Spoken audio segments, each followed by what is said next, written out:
Hello guys, welcome to my channel let's quick judiciary. So guys, आज की video में हम कोस्ट से रिलेटेड जो सेक्शन ऑर्डर है वो करेंगे। तो कोस्ट्स में सेक्शन 35 आता है, 35A, B and order 20A। Section 35 बात करता है कोस्ट्स के बारे में कि कोस्ट्स आखिर हैं क्या। ठीक है, तो सबसे पहली बात तो कोर्ट की डिस्क्रिशनरी पावर होती है कि वो कोस्ट जो है डिक्री में पास करे या नहीं करे। ठीक है, तो subject to such conditions and limitations as may be prescribed and to the provisions of any law for the time being in force, the costs of and incidental to all suits, यानी कि suit से related जो भी coast है, ठीक है, shall be in the discretion of the court, यानी कि शैल यूज किया है तो कोर्ट की ही मर्जी होगी।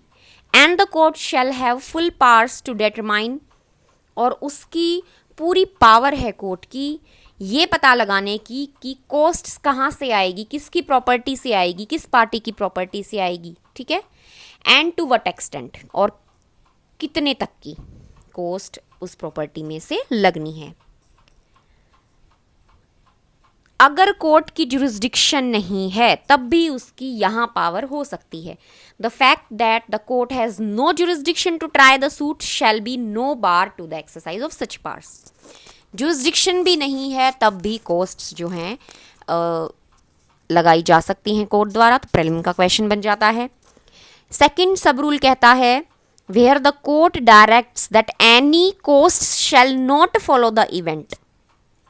ठीक है, कोस्ट्स अगर फॉलो नहीं कर रही हैं इवेंट को, यानी कि ये इस तरह से है, सूट हुआ, उसमें कोस्ट जो है वो इतनी थी, जो भी अगर सूट का जो भी फाइनल डिसीजन होता है उसमें कोस्ट जो है एक पार्टी को देनी थी, या कुछ जो भी कोर्ट का जो भी राइट हो कोस्ट्स का, तो लगाना तो चाहिए था, ठीक है, कोर्ट को, लेकिन लगाया नहीं, तो वहां पे कोर्ट रीजन देगा, यानी कि cost shall not follow the event if, तो court state its reasons in writing. ये भी ध्यान रखना, राइटिंग में ही देना पड़ेगा, क्योंकि अपोजिट हो गया ना इस बात का कि भैया ऐसे ऐसे कोस्ट तो होनी चाहिए थी, लेकिन कोर्ट ने नहीं, अपनी डिस्क्रिशनरी पावर को यूज करते हुए नहीं अप्लाई किया।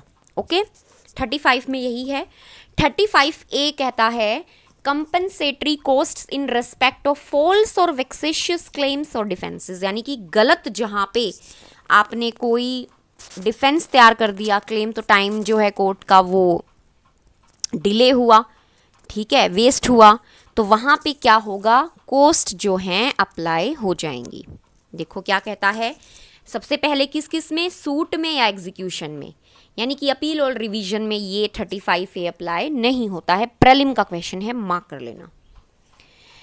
इफ इन एनी सूट और अदर प्रोसीडिंग्स, यानी कि एग्जीक्यूशन की, लेकिन अपील और रिवीजन नहीं होना चाहिए, एक पार्टी ऑब्जेक्ट करती है किसी भी दूसरी पार्टी का क्लेम या डिफेंस इस बात पे कि क्लेम डिफेंस तो जो है गलत है, फॉल्स है, वेक्सिशियस है, ठीक है, to the knowledge of the party by whom it has been, जिसने भी फॉरवर्ड किया है वो क्लेम डिफेंस वो गलत है, और उसके बाद अगेंस्ट द ऑब्जेक्टर सच क्लेम और डिफेंस इज डिसअलाउड, अगर वो डिसअलाउड, अबेंडन और विड्रॉ किया जाता है तो कोर्ट, यानी कि अगर वो डिफेंस आगे बढ़ा, उसके बाद वो डिसअलाउ हो गया, कोर्ट ने उसको खारिज कर दिया, कोर्ट जो है रिकॉर्ड करती है रीजन कि भैया हमने क्यों इसको फॉल्स फिक्शियस माना है, तो ऑर्डर करेगी कि जो ऑब्जेक्टर था, जिसने ये ऑब्जेक्ट उठाया था, उसको कंपनसेशन दिया जाए। सेकंड काफ़ी इंपॉर्टेंट है कि 3,000 तक, या जो उसकी पेक्यूनरी जो जुरिस्डिक्शन है, पेक्यूनरी रिलेटेड टू मनी होती है, कितनी उसकी जुरिस्डिक्शन है, कितने पैसे की, उनमें से दोनों में से कुछ भी हो सकती है जो लेस होगी, यानी कि मान लो 5,000 की लिमिट है और ये 3,000 तो हैं ही हैं, तो जो लेस होगी यानी कि 3,000 वाली लग जाएगी। ठीक है, उसके बाद है प्रोवाइडेड ये प्रोवाइडेड पढ़ लेना, इसमें केवल ये है पेक्यूनरी लिमिट्स जो है स्मॉल कॉजेज कोर्ट की वो 250 रुपये से कम है, तो हाई कोर्ट जो है एम्पावर कर सकता है 250 रुपये तक, जो लिमिट हैं उनको 100 रुपये तक। ये किसकी पावर होगी? कोर्ट की, यानी कि 250 की लिमिट है तो 250 तो हैं ही हैं, लेकिन उनको बढ़ाकर 100 रुपये तक कर सकता है, 250 + 100। सिंपल एक चीज़ लिखी हुई है। ओके, तो ये प्रोवाइडेड में यही बात है, ज़्यादा इसमें जाने की कोई ज़रूरत नहीं है। उसके बाद देखो प्रोवाइडेड फिर है, प्रोवाइडेड फर्दर कि हाई कोर्ट लिमिट कर सकता है अमाउंट को which any court or class of court is empowered to award or cost. ठीक है, लिमिट भी कर सकता है। किसकी पावर है? हाई कोर्ट की।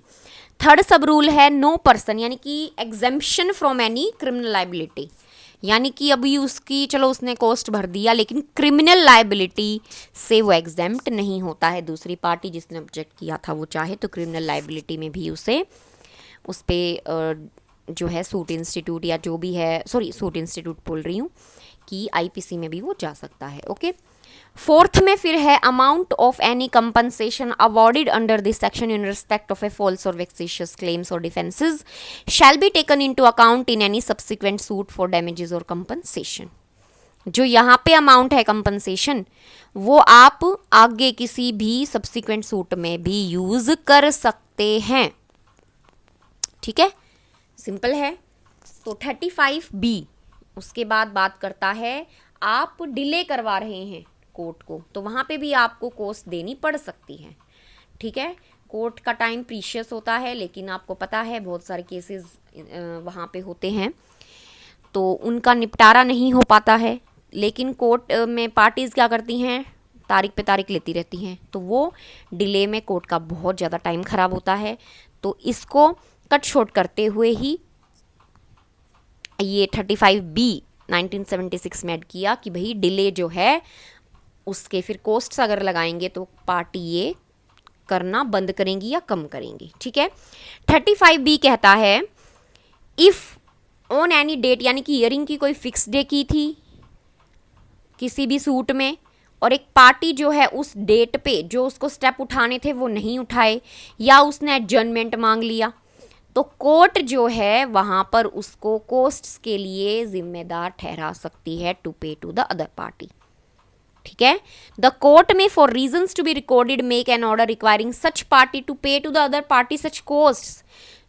जो उसको लॉस हुआ है दूसरी पार्टी को, उसके कॉन्टेक्स्ट में जो है उसको कह सकती है कि भैया इसको कोस्ट करो, आप बार जो डेट दे रहे हैं उस पर जो स्टेप है वो भी नहीं उठा पा रहे हो, एडजर्नमेंट लेते रहते हो, उस पर अपने एविडेंस भी नहीं ला रहे हो। ठीक है, तो वहाँ पे जो भी रीजनेबली सफिशिएंट होगा जो रीइंबर्स करे दूसरी पार्टी को कि उसका जो कॉस्ट हुई है वो उसकी पूर्ति हो गई है, उस हिसाब से कॉस्ट डाल देगा। ठीक है, on the date next following the date of such order shall be condition precedent to the further prosecution, यानी कि ये नॉर्मल सी बात की गई है कि कोस्ट जो है दूसरी पार्टी को अब देनी है, जिस पार्टी का लॉस हुआ है उसको वो खर्चे जो उसने उस डेट को कोर्ट अटेंड करने में, मान लो वो कहीं बाहर से आया है, ठीक है, तो उसका तो टाइम ख़राब हो गया। अब वो जो पार्टी थी उसने स्टेप लिए नहीं, एडजर्नमेंट और मांग ली, तो भाई उसको देने होंगे क्योंकि वो इतनी दूर से आया है, कंपनसेशन उसे देना पड़ेगा, कोस्ट वहाँ पे देने पड़ेंगे। ठीक है, उसके बाद देखो उसके बाद क्या कहता है, the court on that date and payment of such costs on the date next following the date of such order shall be condition precedent to the further prosecution of the suit by the plaintiff where the plaintiff was ordered to pay such cost, the defense by the defendant where the defendant was ordered to pay such costs। ठीक है, ये वही है, plaintiff के तो suit पे असर हो जाएगा, उसको पे करना पड़ेगा, और डिफेंस में जो डिफेंडेंट अगर डिफेंस में वो नहीं स्टेप उठा रहा है, मतलब जो ऊपर हमने बात की स्टेप लेने की एडजर्नमेंट की, तो वहाँ पे वो कह रहा है कि नेक्स्ट जो डेट होगी उस पर क्या होगा, वो ऑर्डर दिया जाएगा। किसका ऑर्डर? कोस्ट्स का, जो उसने पिछली वाली तारीख को ये नहीं अपनाए थे, मतलब कि नहीं किए गए थे, जिससे लॉस हुआ। फिर एक्सप्लेनेशन इसमें देखो क्या कहती है, where separate defences have been raised by the defendant or group of defendant, payment of such cost shall be condition precedent to the further prosecution of the defense by such defendants where separate defenses, यानी कि defendant जो हैं ज़्यादा भी हो सकते हैं, उनके अलग अलग जो हैं डिफेंसेस रेज किए गए हैं, तो पेमेंट जो होगी कोस्ट्स की वो कंडीशन होगी पहली, यानी कि प्रीसिडेंट कंडीशन होगी to the further prosecution of the, यानी कि डिफेंस में आगे तभी बढ़ा जाएगा जब वहां पे क्या होगा, कोस्ट पे की जाएगी। किन के द्वारा? इन डिफेंडेंट के द्वारा। सिंपल सी चीज है। ओके सेकंड में फिर देखो, प्रीलिम लिख लेना सेकंड सब रूल के आगे, cost order to be paid under subsection 1, जो पहले में हम पढ़ के आए हैं, कोस्ट जो पे करनी है, shall not if paid be included in the cost awarded in the decree passed in the suit. ठीक है, कोस्ट जो हैं वो ऑर्डर की गई हैं कि भैया पे करनी है, लेकिन पे नहीं की गई, तो वहां पे क्या होगा, एक सेपरेट ऑर्डर भी निकाला जा सकता है। किसके द्वारा? कोर्ट के द्वारा, indicating the amount of such court, और उनके जो भी एड्रेसेस वगैरह हैं उनको लेकर। The costs order to be paid under subsection 1 shall not if paid included in the costs awarded in the decree, यानी कि अब आपने पे नहीं किए अगली डेट को, तो आपकी जो डिक्री होगी ना उसमें वो वाला डिले वाला कोस्ट जो है वो एडजस्ट किया जाएगा। समझ में आया बात? शैल नोट को बाद में पढ़ना। Costs order to be paid under subsection 1, order किया गया था सबसेक्शन 1 में कि भैया पे करना है। Shall not if paid be included, shall not included in the costs awarded in the decree passed in the suit, but if such costs are not paid, तो आपका सेपरेट ऑर्डर निकाला जा सकता है, जो भी मैंने अभी बताया अमाउंट को, जो भी कोस्ट्स की अमाउंट होगी उसको लेकर। ठीक है, उसके बाद देखो ये 35B डिले से रिलेटेड है कोस्ट में, प्रीलिम में ये सेकंड पॉइंट पे भी क्वेश्चन आ जाता है, और यूं पूछ लेते हैं डिले का जो कोस्ट है वो किस सेक्शन से रिलेटेड है, तो 35B से। उसके बाद है ऑर्डर 20A, जो मैंने आपको बताया था, ये भी कोस्ट से डील करता है। तो इसमें सिंपल जो ये 6 पॉइंट्स हैं इनमें बताया गया है कि इन चीज़ों को लेकर भी कोस्ट्स वहाँ पे कोर्ट द्वारा डाली जा सकती है, अवॉर्ड की जा सकती है। रूल 1 में है provisions relating to certain items without prejudice to the generally of the provisions of this court relating to cost. Court जो है अवॉर्ड कर सकता है cost. A expenditure incurred for the giving of any notice required to be given by law before the institution, कोई खर्चा है, expenditure है notice देने में, उसको लेकर।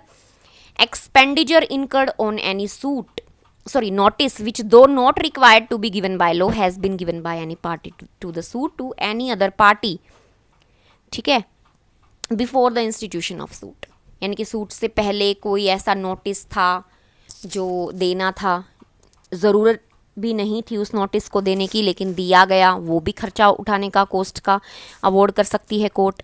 टाइपिंग, राइटिंग, प्रिंटिंग पे उनका भी कर सकती है।